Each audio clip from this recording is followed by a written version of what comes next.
سالهای 1971 من بیمار شدم. مرا دختر آوردن همین مرا گوسفند زدگی اساس.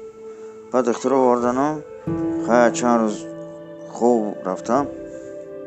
انا بعد خیلی کولی میکنه که پوپار میمونیم دیگه راه گشتن نمیتون.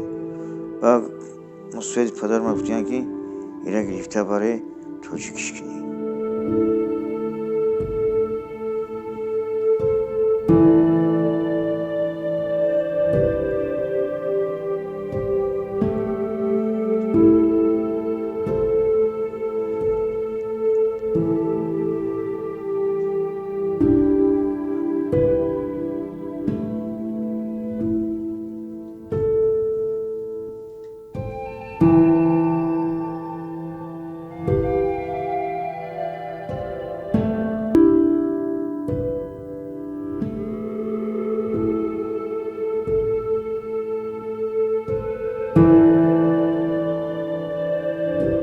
شخصما هفتوسما امران کی امیس حبرت تو بگره بیست.